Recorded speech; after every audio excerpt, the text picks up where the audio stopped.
شجاعت و بہادری فقط ذات مصطفیٰ صلی اللہ علیہ وسلم تک محدود نہیں تھی، بلکہ وہ سرکار نے اپنے نواسوں کے اندر منتقل فرما دی۔ جناب امام حسین اور امام حسن رضی اللہ تعالیٰ عنہ جب آپ سیدہ فاطمہ الزہرا کے گھر میں پیدا ہوئے اور انہوں نے ان کے نام رکھنے کا سوچا تو حضور علیہ السلام کو جناب جبرائیل علیہ السلام نے آ کر کہا کہ یا رسول اللہ صلی اللہ علیہ وسلم، اللہ کریم نے ان نواسوں کے نام یہ رکھے، یعنی پہلے امام حسن پیدا ہوئے، ان کے لیے حسن کا نام پیش کیا گیا، اور بعد میں امام حسین پیدا ہوئے تو ان کے لیے حسین کا نام پیش کیا گیا۔ حسن اور حسین وہ پہلے دو نام تھے زمین پر جو حضور علیہ السلام نے اپنے نواسوں کے رکھے۔ اس سے پہلے یہ نام زمین پر کسی بشر کے نام نہیں تھے، بلکہ اللہ نے یہ نام جنت سے دلوائے تھے حضور علیہ السلام کے نواسوں کے لیے۔ پھر جب یہ نواسے بڑھنے لگے، پرورش پانے لگے، اللہ کے نبی علیہ السلام نے ان کے ساتھ جو انداز محبت اختیار فرمایا، شاید وہ انداز محبت جو حضور نے اپنے نواسوں کے ساتھ اختیار فرمایا، وہ انداز محبت آج کے والدین بھی اپنی اولاد کے ساتھ نہ کرتے ہیں۔ حضور علیہ السلام حدیث مبارکہ میں آتا ہے، حضور گھر سے نکلے صحابہ کے ساتھ جا رہے تھے، سرکار نے دیکھا کہ آپ کے نواسے کیے ہوئے تھے، حضور ان کو پکڑنے کے لیے آگے بڑھے تو نواسا تھوڑا دوڑا، سرکار نے دوڑ لگا کر ان کو پکڑا اور پکڑ کر اپنے کاندھے پر بٹھا دیا، اور پھر وہ کاندھوں پر بیٹھے تو حضور نے ان کے جو پاؤں سینے کی طرف لٹک رہے تھے، سرکار نے دونوں ہاتھوں سے ان پاؤں کو تھاما، اور نواسا جب کاندھوں پر بیٹھا تو اس نے اپنی حفاظت کے لیے حضور کے سر مبارک کو پکڑا دونوں ہاتھوں سے۔ سرکار کے سر انور پر امامہ شریف تھا، سفیان نے لکھا کہ بظاہر تو یہ ایک منظر ہے کہ نانے نے نواسے کو کاندھوں پر اٹھایا، در حقیقت یہ نانی اور نواسے کی گفتگو چل رہی ہے۔ نانا نواسے سے کہہ رہا ہے کہ اے میرے نواسے، تو دنیا کے کسی بھی میدان میں چلا جائے گا، تیرے سامنے جتنی بھی بڑی طاقتیں آ جائیں گی، کبھی تیرے قدم لڑکھڑائیں گے نہیں، کبھی تیرے دل کے اندر خوف پیدا نہیں ہوگا۔ تو نانے کے سر کو پکڑ کر، نانے کی پگڑی کو پکڑ کر نواسے نے کہا کہ اے نانا جان، اگر میں کسی میدان میں اتر گیا اور کوئی بڑی سے بڑی طاقت بھی میرے سامنے آ گئی تو پھر میں آپ کی پگڑی کو پکڑ کر یہ قسم اٹھاتا ہوں کہ حسین کٹ تو سکتا ہے لیکن میدان جنگ میں پیچھے نہیں ہٹ سکتا۔ یہ حسین حضرت امام حسین رضی اللہ تعالیٰ عنہ کے ساتھ سرکار نے محبت کا ایک انداز بتایا۔ دوسرا انداز محبت حضور علیہ السلام کا، میرے آقا علیہ السلام کے پاس نواسے نے آ کر کہا کہ اے نانا جان، بچوں کے پاس سواریاں ہیں، وہ اپنی اپنی سواریوں پر سوار ہو کر گھومتے ہیں، میرے پاس سواری نہیں ہے۔ سرکار اپنے گھٹنوں کے بل اور اپنے ہاتھ زمین پر رکھ کر چلے اور اپنے نواسے کو اپنی پشت پر بٹھایا اور حضور زمین پر چلنے لگے۔ پھر نواسے نے کہا کہ نانا جان، ان کی سواریوں کی تو بانگیں بھی ہیں جن کو وہ موڑتے ہیں۔ تو سرکار نے لال کلر کا دھاگا لیا اور اپنے منہ کے اندر ڈال کر ایک سیدھی طرف سے اس کا سرا نکال کر ایک الٹی جانب سے اپنے نواسے کے ہاتھوں میں دے دیا، جس طرف امام حسین کسی دھاگے کو کھینچتے تھے، میرے آقا علیہ السلام اپنے روح کے اندر اس طرح موڑتے تھے۔ آج کے والدین بھی شاید اس انداز میں اپنی اولاد سے محبت نہ کرتے ہیں، اس انداز میں میرے آقا علیہ السلام نے اپنی نوازوں کے ساتھ محبت کروائی۔ پھر سرکار نماز پڑھا رہے تھے، امام حسین رضی اللہ تعالیٰ نے حضور سجدے میں گئے تو وہ پشت پر آ کر بیٹھ گئے. اللہ نے جبرائیل کو بھیجا, کہا کہ جبرائیل میرے حبیب کو جا کر بتائیے کہ جب تک آپ کے نواسے آپ کے سینے سے آپ کی پشت سے اپنی مرضی سے ہو کر جائیں آپ سجدے سے سر نہیں اٹھائیے گا. راوی جس نے حدیث بیان کی وہ کہتے ہیں جب ہم نے حضور کے سجدے کو لمبا دیکھا, طول کرتے ہوئے دیکھا, ہمارے دل میں خیال پیدا ہوا شاید حضور کا دنیا سے ذہن پردہ ہو گیا یا حضور پر وحی کا نزول ہو رہا ہے. اس نے کہا میں نے سجدے سے سر اٹھا کر دیکھا نہ سرکار کی روح قبض ہوئی تھی نہ سرکار پر وحی کا نزول ہو رہا تھا, بلکہ حضور کی پشت پر آپ کے نواسے حسین بیٹھے تھے اور حضور اپنے سجدے کو توڑ دے رہے تھے. یہ نواسوں کے ساتھ سرکار کا انداز محبت ہے. اور اسی نواسے کو حضور نے بچپن ہی سے کہہ دیا تھا کہ میرے نواسے تمہیں بے رحمی اور بے دردی سے شہید کیا جائے گا. اور حضور علیہ السلام جب بھی امام حسین سے پیار کرتے تو آپ کی گردن مبارک چوما کرتے تھے, جب امام حسن سے پیار کرتے تو آپ کے ہونٹ مبارک چوما کرتے تھے. یہ بشارتیں حضور نے ان کو پہلے دی تھی. پھر جب حضور کا دنیا سے ظاہر پردہ ہوا, حضور دنیا سے تشریف لے گئے, آپ کے بعد صحابہ کرام کی متفق رائے سے خلیفہ جناب صدیق اکبر کو بنایا گیا. پھر آپ کے ظاہری مثال کے بعد حضرت عمر فاروق کو خلیفہ بنایا گیا اور آپ کے مثال کے بعد حضرت عثمان غنی کو خلیفہ بنایا گیا اور آپ کے مثال کے بعد حضرت علی المرتضیٰ کو خلیفہ بنایا گیا. اور اب حضرت علی کی خلافت کے بعد حضرت حسن رضی اللہ عنہ کو منصب خلافت سونپا گیا. حضرت امام حسن نے 6 ماہ تک خلافت کے منصب کو سنبھالا. خلافت کے منصب کو سنبھالنے کے بعد میرے آقا نے جو منبر پر بیٹھ کر بشارت دی تھی, جب حضور جمعے کا خطبہ دے رہے تھے, امام حسن مسجد میں داخل ہوئے, سرکار نے ان کو اٹھا کر منبر میں اپنے ساتھ بٹھا کر قوم سے اور امت سے اور صحابہ سے مخاطب ہو کر فرمایا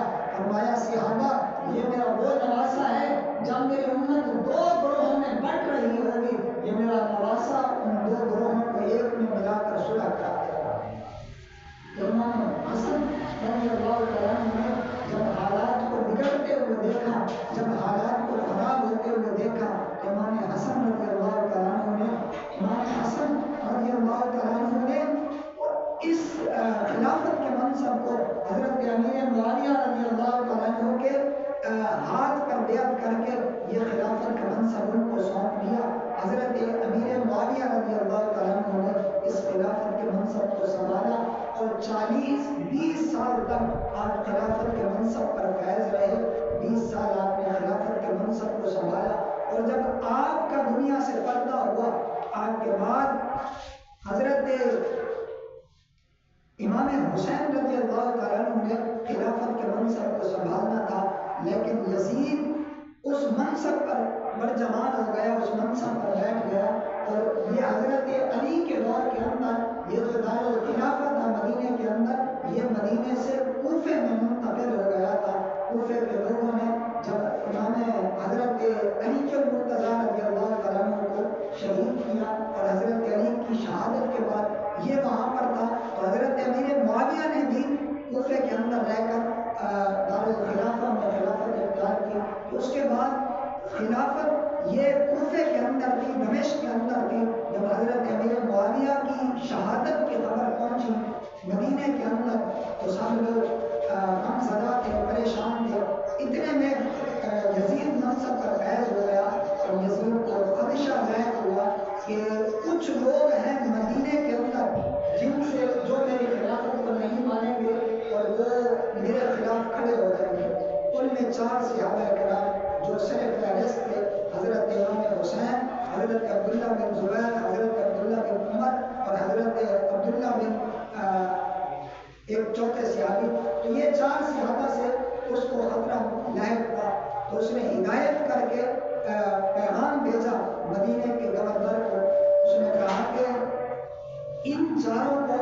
فی الفور بلاؤ دار الخلافہ کے اندر اور ان سے میری بیعت ہو. ان کو بلایا گیا. حضرت امام حسین رضی اللہ عنہ نے خلافت دینے سے انکار کر دیا. آپ نے کہا میں ایک فاسق اور فاجر کے ہاتھ پر بیعت نہیں کر سکتا. وہ یزید جس کے کردار اور جس کا سیاہ کارنامہ امام حسین رضی اللہ تعالیٰ عنہ کے سامنے تھا، امام حسین کو پتا تھا کہ ایک مرتبہ یزید حج کے لیے آیا تھا، لیکن وہ دمشق سے مدینے کی طرف آتے ہوئے وہ اپنے قافلے کے ساتھ شراب کے مٹکے لے کر آیا تھا، وہ اپنے قافلے کے ساتھ بے حیائی کی تمام اشیاء کو لے کر آیا تھا، جہاں پر اس کے خیمے لگتے تھے، جہاں پر وہ ٹھہرتے تھے، رکتے تھے، وہاں پر فل عیاشی ہوتی تھی، وہاں پر مکمل طور پر وہ عیاشی کو اسپورٹ کرتے تھے اور اس کے بعد وہ آگے کی طرف بڑھتے تھے۔ اور جب وہ اس کی خلافت آئی تو اس نے مدینے کے اوپر حملہ کیا اور مدینے کے بڑے بڑے صحابہ کرام کو شہید کرا کے ان کی لاشوں کو مدینے کے چوکوں میں لٹکوا دیا اور مسجد نبوی شریف پر حملہ کر کے اس کو بند کر دیا گیا نماز کے لیے، اذان کے لیے۔ 3 دن تک مسجد نبوی کے اندر یزید کی فوج کے گھوڑے بندے رہے، نہ وہاں پر 3 دن تک اذان ہوئی نہ نماز ہوئی۔ اور صرف یہاں تک نہیں بلکہ اس ظالم نے مکہ مدینہ میں رہنے والی قوالی خواتین تقریباً 10,000 کے قریب خواتین کے ساتھ اس نے لوگوں اپنی فوج کے لوگوں کو اجازت دی وہ ان کے ساتھ اپنی خواہشات کی تکمیل کریں، اور 10,000 تک ایسی خواتین جو بغیر نکاح کے حاملہ ہوئی تھی اور ان کے بدنوں سے زنا کے بچے پیدا ہوئے تھے، اس ظالم اور اس سیاہ کارنامے والے کے ہاتھ پر امام حسین رضی اللہ تعالیٰ عنہ کیسے بیعت کر سکتے تھے؟ جب امام حسین نے بیعت کرنے سے انکار کیا تو اس نے گورنر کو حکم دیا کہ امام حسین کو خلاف کمپلین چلاؤ، اور امام حسین رضی اللہ تعالیٰ عنہ کے خلاف معاملات چلنے لگے۔ امام حسین رضی اللہ تعالیٰ عنہ کے پاس دوسری جانب کوفے سے پیغامات آنے لگے، خطوط آنے لگے کہ آپ کوفے میں ہمارے پاس تشریف لے آئیں، ہم آپ کے ہاتھ پر بیعت کرنا چاہتے ہیں، ہم یزید کے ہاتھ پر بیعت نہیں کرنا چاہتے۔ حضرت امام حسین نے مدینے کے صحابہ کو بلا کر مشاورت کی، کہا مجھے کوفے جانا چاہیے، بلکہ کہا کہ میں کوفے جانا چاہتا ہوں، تو صحابہ کرام نے منع فرمایا آپ وہاں نہ جائیں، کوفے کے لوگ وعدہ خلافی کرنے میں پرانے مشہور ہیں، آپ جائیں گے تو آپ کے خلاف وہ کوئی نہ کوئی سازش شروع کر دیں گے اور آپ کے لیے راستے مشکل ہو جائیں گے۔ امام حسین رضی اللہ تعالیٰ عنہ نے فرمایا اگر میں وہاں پر نہیں گیا تو کل قیامت کے دن ان کی مجھ پر حجت قائم ہو جائے گی کہ ہم نے نواز رسول کو بلایا تھا، نواز رسول نہیں آئے تھے۔ امام حسین نے سفر کی تیاری کی تو امام حسین رضی اللہ تعالیٰ عنہ نے سفر کی تیاری فرمائی جانے کے لیے۔ پھر صحابہ نے کہا کہ چلیں ایسا کریں کسی بندے کو پہلے بھیجیں جو وہاں کے حالات کو جیسا کہ آپ کو بتائے، تو آپ نے مسلم بن عقیل رضی اللہ تعالیٰ عنہ کو یہاں سے اپنا وکیل بنا کر اپنا نائب بنا کر کوفے میں بھیجا۔ حضرت مسلم بن عقیل کے 2 چھوٹے بیٹے تھے، ایک بیٹی تھی، آپ نے اپنی بیٹی کو حضرت امام حسین کے پاس چھوڑا اور 2 چھوٹے بیٹوں کو ساتھ لے کر کوفے کی طرف بڑھے۔ آپ کوفے میں پہنچے تو پہنچتے ہی آپ نے اعلان کیا میں حسین ابن علی کی طرف سے نائب بن کر آیا ہوں، جو حسین ابن علی کے ہاتھ پر بیعت کرنا چاہتے ہیں وہ آ کر میرے ہاتھ پر بیعت کریں۔ تو اگلے دن ہی کوفے کے 40,000 لوگوں نے آ کر حضرت مسلم بن عقیل کے ہاتھ پر امام حسین کے لیے بیعت کی۔ تو حضرت مسلم بن عقیل نے جب دیکھا کہ کوفے کے سارے لوگ امام حسین کے ہاتھ پر بیعت کرنا چاہتے ہیں تو آپ نے حضرت امام حسین کو خط لکھا، کہا کہ آپ آ جائیں، کوفے کے لوگ آپ کے ہاتھ پر بیعت کرنا چاہتے ہیں۔ امام حسین رضی اللہ تعالیٰ عنہ نے سفر کی تیاری کی اور آپ سفر کی طرف روانہ ہو گئے۔ ادھر جب یزید کے فوجی جو کوفے کے اندر گھوم رہے تھے جاسوس، انہوں نے خبر دمشق کے دربار میں پہنچائی یزید کے پاس، تو یزید نے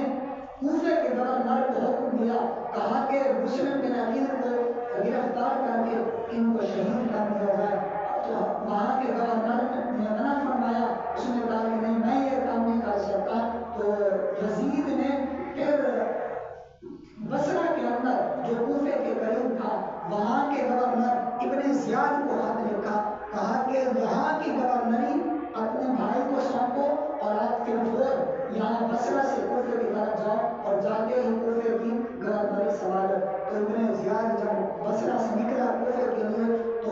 سارے حالات اور معاملات کا جائزہ لیا تو جس جانب سے امام حسین نے آنا تھا اسی جانب سے ابن زیاد آیا اور کوفے کے لوگوں کو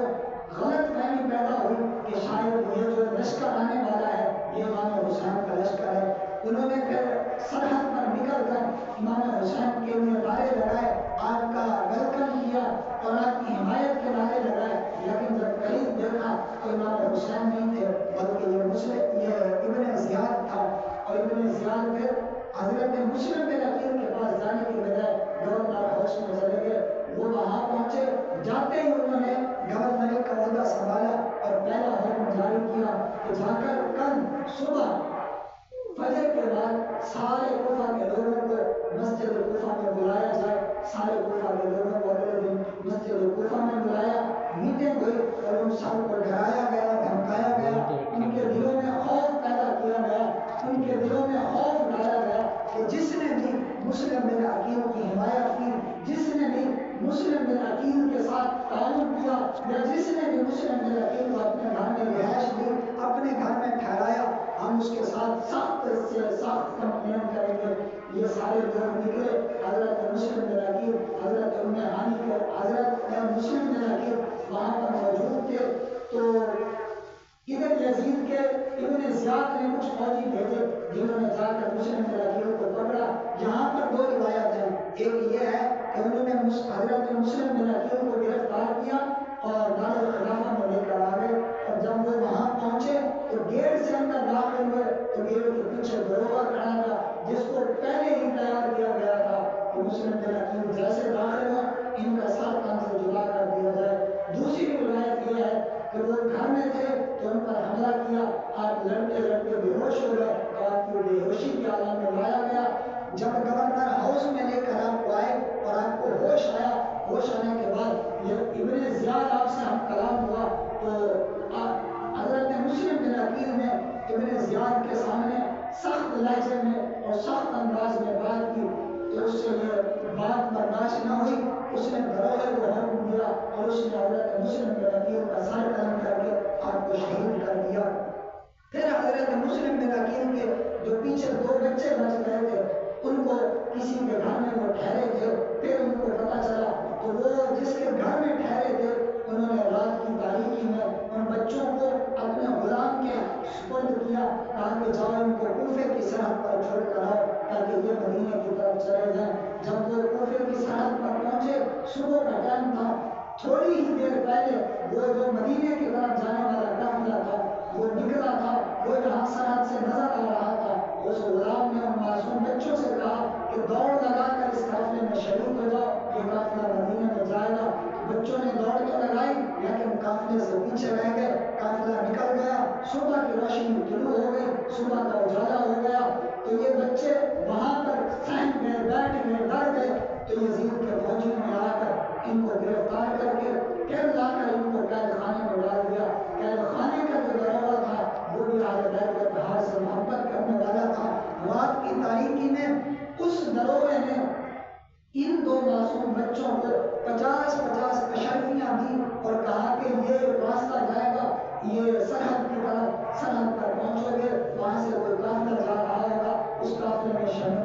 شریک ہوگا, تم مدینے کی طرف چلے جانا. بچے وہاں سے نکلے, یہ سرحد پر تو پہنچے لیکن پھر وہی اجالا ہو گیا اور بچے قافلے میں شریک نہ ہو سکے. اب ان بچوں کو لایا گیا. یہ بچے جب وہاں پہنچے صبح کی تاریکی ہو گئی تو انہوں نے ایک کنویں کے برابر میں پرانا درخت کھڑا تھا, اس درخت کے اندر خالی جگہ تھی, بچے اس کے اندر چھپ کر بیٹھ گئے. ایک خاتون آئی اس کنویں سے پانی بھرنے کے لیے. اس خاتون نے دیکھا دو معصوم شہزادے اس درخت کے اندر چھپے ہوئے بیٹھے ہیں. اس نے آ کر ان کو اٹھایا, پوچھا تم کون ہو؟ انہوں نے بتایا کہ مسلم بن عقیل کے بیٹے ہیں. تو وہ خاتون ان کو اپنے ساتھ لے کر گئے, کہا میرے ساتھ چلو, میری مالکن تمہاری بہت خدمت کرے گی, تم سے بہت پیار کرے گی. یہ معصوم شہزادے ان کے ساتھ چلے اور اس کے مالکن کے گھر میں پہنچے. اس مالکن نے ان معصوم شہزادوں کو نہلایا دھلایا, ان کو صاف ستھرا لباس پہنایا, رات کا کھانا دیا, کمرے کے اندر ان کو آرام کرنے کے لیے لٹا دیا. یہ معصوم شہزادے سو گئے. ادھر اس خاتون کا شوہر ان معصوم بچوں کو ڈھونڈتا ڈھونڈتا اپنے گھر میں آیا، کھانا کھایا اور بستر پر سونے لگا۔ جب وہ سویا تو اس نے دیکھا اس کے کانوں میں رونے کی آواز آئی تو وہ بیٹھ گیا۔ بیوی سے پوچھا بچوں کے رونے کی آواز آ رہی ہے۔ بیوی نے ٹالا کہ شاید پڑوسیوں کے بچے ہوں گے، تو پھر لیٹا تو پھر کمرے سے آواز آئی، وہ دوڑ کر کمرے کے اندر داخل ہوا، دیکھا کہ معصوم بچوں کو وہ سارا دن ڈھونڈتا رہا، وہ اس کے اپنے گھر کے اندر موجود ہے۔ اس ظالم نے ان معصوم شہزادوں کو بالوں سے پکڑ کر صحن میں لے کر آیا اور بڑی بے رحمی اور بے دردی سے ان کو زمین کے اوپر پٹکا۔ بیوی اس کے سامنے ہاتھ جوڑتی رہی، منتیں کرتی رہی، اس کے پاؤں پکڑتی رہی کہ خدا کے لیے ان کو چھوڑ دو، ان کا کوئی قصور نہیں ہے، یہ معصوم ہے، ان کا کوئی قصور نہیں ہے۔ لیکن وہ ظالم ان معصوم شہزادوں کو بالوں سے پکڑ کر گلیوں سے گھسیٹتا ہوا مارتا ہوا لے کر گیا نہر فرات کے کنارے، لے کر ان تلوار نکال کر ان کو شہید کرنے لگا۔ تو بڑے بھائی نے کہا پہلے مجھے شہید کرو، میں چھوٹے کو تڑپتا ہوا نہیں دیکھ پاؤں گا۔ چھوٹے نے کہا پہلے مجھے شہید کرو، میں بڑے کو تڑپتا ہوا نہیں دیکھ پاؤں گا۔ تو پھر طے یہ ہوا دونوں کو ایک ساتھ کھڑا کیا جائے اور دونوں کو ایک ساتھ شہید کیا جائے۔ اس ظالم نے دونوں کے ہاتھوں کو پیچھے کمر کی جانب کر کے باندھا، دونوں کے بالوں کو آپس میں ملا کر باندھا اور ایک ہی بار میں دونوں شہزادوں کے سروں کو تن سے جدا کر کے ان کو جنت کی طرف بھیج دیا، ان کے سروں کو نہر فرات کے اندر بہا دیا۔ ایک روایت ہے کہ ان کے بدنوں کو پھینک دیا، دوسری ہے کہ ان کے بدنوں کو بھی نہر فرات میں بہا دیا۔ یہ جب گھر پہنچا تو ابن زیاد کے فوجیوں نے یہ خبر ابن زیاد تک پہنچائی کہ جن شہزادوں کو ہم ڈھونڈ رہے تھے ان شہزادوں کو فلاں شخص نے پکڑ کر شہید کر دیا۔ تو ابن زیاد نے سختی سے یہ پیغام دیا، اس نے کہا جاؤ جا کر اس ظالم کو پکڑ کر اس کے ساتھ کوئی سلوک کرو جو اس نے ان معصوم شہزادوں کے ساتھ کیا۔ چنانچہ اس کو گھر سے گرفتار کیا گیا اور اسی راستے سے جس سے وہ معصوم شہزادوں کو لے کر گیا تھا مارتا ہوا گھسیٹتا ہوا، اس کو اسی راستے سے گھسیٹتے ہوئے مارتے ہوئے لے کر جا رہے تھے۔ راستے میں اس نے فوجیوں سے ہاتھ باندھ کر کہا، اس نے کہا خدا کے لیے مجھ سے ساری دولت لے لو لیکن مجھے ذلیل و رسوا نہ کرو۔ ان فوجیوں نے کہا، انہوں نے کہا خدا کی عزت کی قسم آج اگر تو ساری دنیا کی دولت اکٹھی کر کے ہمیں دے جو تو نے جرم کیا اور اس کی معافی نہیں مل سکتی تجھے۔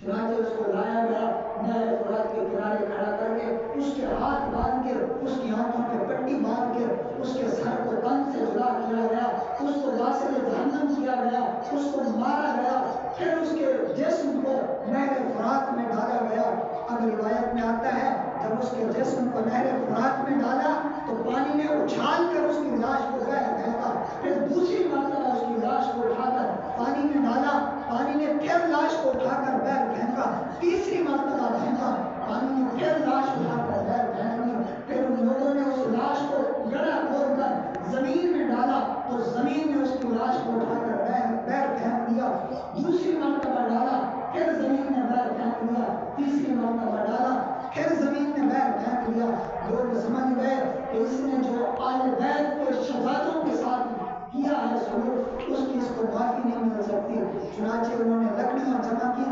لکڑیاں جمع کر کے اس کو لکڑیوں کے اوپر رکھ کر آگ لگا کر اس کی راکھ کو اٹھا کر نہر فرات کے پانی میں بہا دیا۔ یہ اس کا خاتمہ ہوا، یہ چلا گیا۔ اب پیچھے امام حسین رضی اللہ تعالیٰ عنہ جو مدینے سے کوفے کی طرف روانہ ہوئے تھے اپنے قافلے کے ساتھ، وہ راستے میں پہنچے تو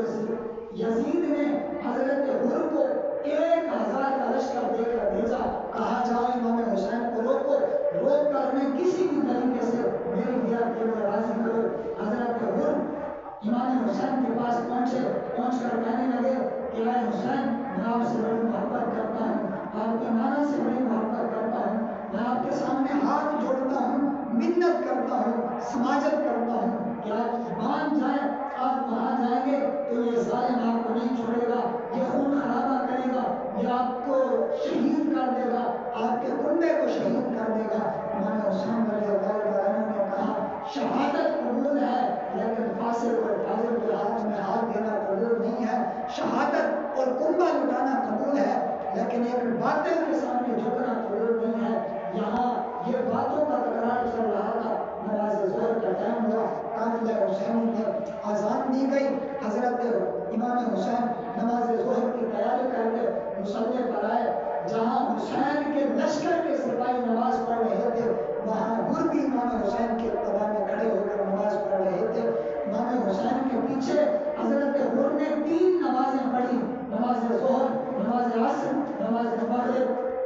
نمازیں حضرت عمر نے امام حسین کے پیچھے ادا کی۔ جب امام حسین نہیں مانے تو پھر یزید نے کہا کہ پھر ان کو یہیں پر خیمے لگانے کے لیے مجبور کر دیا جائے۔ چنانچہ یکم محرم کو یہ قافلہ جو مختصر سا 72 پر مشتمل قافلہ تھا، یہ کربلا کے میدان میں ان کو قافلے لگانے پڑے۔ انہوں نے قافلے لگائے، نہر فرات برابر بنا رہی تھی، ان کے پاس جو اپنا پانی تھا، جو اپنا کھانا تھا، وہ کھاتے رہے، استعمال کرتے رہے۔ اور جب 7 محرم آیا تو 7 محرم کو انہوں نے یزید کے فوجیوں نے اس نہر فرات پر پہرا لگا دیا، سپاہی کھڑے کر دیے، کہا اب نہر فرات سے ان کے لیے پانی نہیں جائے گا، ان کو بھوکا، ان کو پیاسا رکھا جائے گا، تاکہ یہ پیاس کی شدت کی وجہ سے یہ اپنے معصوم بچوں کو تڑپتا ہوا بھیگتا ہوا دیکھ کر یہ بیعت کے لیے راضی ہو جائے۔ 7 محرم سے لے کر 10 محرم تک 3 دن تک پانی بند رکھا گیا، کھانا ختم ہو گیا تھا، کھانے پینے کے لیے کچھ نہیں تھا۔ سب مشکلات حضرت امام حسین رضی اللہ تعالیٰ عنہ اور آپ کے قافلے کے سامنے تھی، آپ وہ سب سہ رہے تھے، لیکن باطل کے ہاتھ میں ہاتھ دینے کو تیار نہیں تھے۔ جب 9 محرم کی شب یعنی 9 اور 10 کی درمیانی شب تھی تو یزید ابن زیاد نے امام حسین سے کہا کہ اب بہت ہو گیا، ابھی جنگ چھیڑتے ہیں، آج رات میں جنگ ہوگی۔ امام حسین رضی اللہ تعالیٰ عنہ نے کہا آج کی رات ہمیں اجازت دے دو، کل کی جب صبح طلوع ہوگی تو میدان جنگ لگے گا، پھر ہم جنگ کریں گے۔ تو ابن زیاد نے منع کیا، لیکن حضرت عمر رضی اللہ تعالیٰ عنہ نے کہا نہیں، ان کو 1 رات کی اجازت دے دی جائے۔ چنانچہ امام حسین رضی اللہ تعالیٰ عنہ کو 1 رات کی اجازت دی گئی۔ وہ جو 9 اور 10 کی درمیانی شب تھی، اس درمیانی شب میں امام حسین رضی اللہ تعالیٰ عنہ اپنے خیموں کے اندر تشریف لے کر آئے، اپنے سارے اصحاب سے مخاطب ہو کر کہا ان کا مقصد مجھ حسین کو گرفتار کرنا یا مجھ حسین کو شہید کرنا ہے، تم سب آزاد ہو، تم میں سے جو بھی جانا چاہتا ہے وہ چلا جائے، تم میں سے جو بھی جانا چاہتا ہے چلا جائے، اگر ایسے نہیں جاتے تو میں چراغ بجھا دیتا ہوں، اندھیرے میں چلے جاؤ۔ امام حسین نے چراغ بجھائے، جب کچھ دیر کے بعد دوبارہ چراغ جلائے، دیکھا سب کے سب موجود تھے۔ امام حسین نے کہا گئے نہیں، انہوں نے کہا حسین آئے بھی آپ کے ساتھ تھے تو جائیں گے بھی آپ کے ساتھ، وہ زندہ جائیں یا وہ شہید ہو کر جائیں۔ چنانچہ اگلے دن یہ رات ختم ہوئی، اگلا دن 10 کا دن شروع ہوا اور یہ جنگ میدان جنگ شروع ہوئی۔ ایک سپاہی یزید کے فوجیوں کی طرف بڑھتا تھا، جنگ لگی ہوئی تھی، ایک سپاہی جاتا، جنگ لگتی اور وہ جام شہادت فروش کرتا، پھر اس کے بعد دوسرا جاتا، پھر تیسرا جاتا، یہ سلسلہ چلتا رہا۔ آخر میں حضرت امام حسین رضی اللہ تعالیٰ عنہ جب میدان میں اترے اور آپ میدان میں لڑتے لڑتے نماز کا وقت ہوا اور آپ گھوڑے سے زمین پر تشریف لائے، آپ نے سر سجدے میں رکھا تو شمر کھڑا ہوا تھا، اس نے تلوار میدان سے نکال کر امام حسین رضی اللہ تعالیٰ عنہ کے سر انور کو تن سے جدا کیا اور امام حسین کا سر تن سے جدا ہو گیا۔ انہوں نے پھر جشن منانا شروع کر دیا، امام حسین کے سر انور کو نیزے کے اوپر رکھ کر خوشی کا اظہار کرنے لگے، جشن منانے لگے۔ اور وہ جو پیچھے امام حسین کے قافلے کے لوگ تھے جو زمینوں پر جن کی لاشیں پڑی ہوئی تھی، انہوں نے اپنے گھوڑوں کو دوڑایا، وہ گھوڑے اپنے پاؤں کے ساتھ ان لاشوں کی بے حرمتی کرنے لگے، ان کا تقدس پامال کرنے لگے۔ تو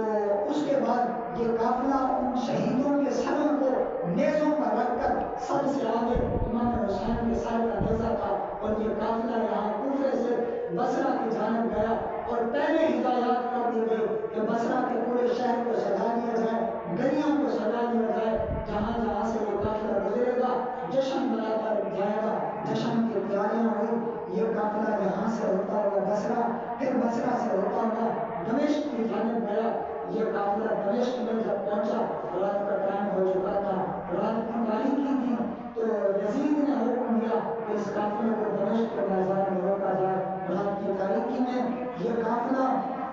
دمشق کے دربار میں روکا گیا۔ اب یہ قافلہ وہاں ٹھہرا ہوا تھا تو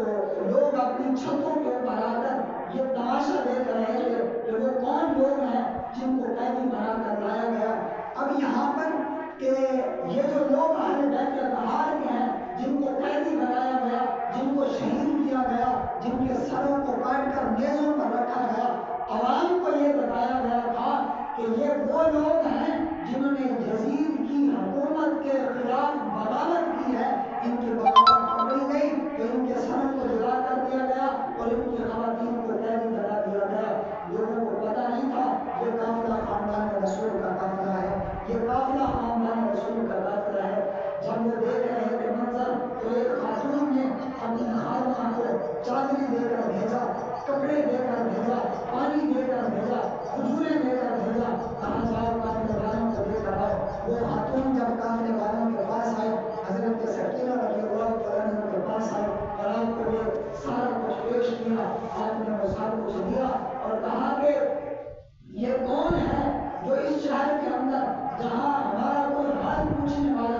رضی اللہ عنہ کے پاس آئے، انہوں نے آ کر حضرت سکینہ سے ملاقات کی، گفتگو کی، تو حضرت سکینہ نے پوچھا اس پردیس کے شہر کے اندر جہاں پر ہمارا کوئی جاننے والا نہیں ہے، ہمارا کوئی حال پوچھنے والا نہیں، ہمارا کوئی خیال رکھنے والا نہیں، ہمارے ساتھ کوئی ہمدردی کرنے والا نہیں، آپ اتنا اچھا سلوک کیسے کر رہی ہیں، آپ اتنا کچھ پیش ہمیں کیسے کر رہی ہیں؟ اس نے کہا کہ میں جب چھوٹی تھی تو میں حضرت فاطمہ رضی اللہ تعالیٰ عنہ کے گھر کے اندر کنیز تھی، میں آپ کی کنیز تھی، آپ کے گھر میں رہتی تھی، تو جب میں مدینے سے کوفے دمشق کی طرف آنے لگی تو میرے مالک نے مجھے کہا تھا کہ اے خاتون تم دمشق میں جا رہی ہو تو ایک وقت میں دمشق میں ایک قافلہ آئے گا، اس قافلے کا خیال کرنا، ان قافلے والوں کے ساتھ تعاون کرنا، ان کی خدمت کرنا۔ کہا مجھے نہیں پتا آپ کون لوگ ہیں، لیکن میں اپنی مالکن کی وصیت کے اوپر عمل کر رہی ہوں اور وصیت پر عمل کرتے ہوئے آپ کو یہ سب پیش کر رہی ہوں۔ حضرت سکینہ رضی اللہ عنہا نے کہا کہ ٹھیک ہے آپ نے ہمارے ساتھ تعاون کیا، اب بتاؤ اس تعاون کے بدلے میں ہم سے کیا مانگنا چاہتی ہو، ہم سے کیا چاہتی ہو؟ تو اس خاتون نے کہا کہ اور تو مجھے کچھ نہیں چاہیے، بس میں جب اپنی مالکن کے پاس ہوا کرتی تھی تو اس کے 2 شہزادے اور 1 شہزادی حضرت سکینہ، 2 شہزادے امام حسین و حسن تھے، میں نے سنا ہے کہ حضرت حسن کا انتقال ہو گیا، حضرت حسین اور حضرت سکینہ زندہ ہیں، میں چاہتی ہوں کہ میں زندگی میں ان کو دیکھ لوں، میں ان سے ملاقات کرنا چاہتی ہوں۔ حضرت سکینہ رضی اللہ تعالیٰ عنہ کے آنکھوں میں آنسو آ گئے، آپ نے اپنے چہرے سے نقاب ہٹایا، کپڑا ہٹایا، آپ نے کہا اے خاتون اللہ نے تیری دعا کو قبول فرمایا، یہ جو تیرے سامنے خاتون کھڑی ہے یہ حضرت سکینہ ہے، اور یہ جس کا سر میزے پہ چڑھا ہوا ہے یہ مصطفیٰ کا نواز ہے۔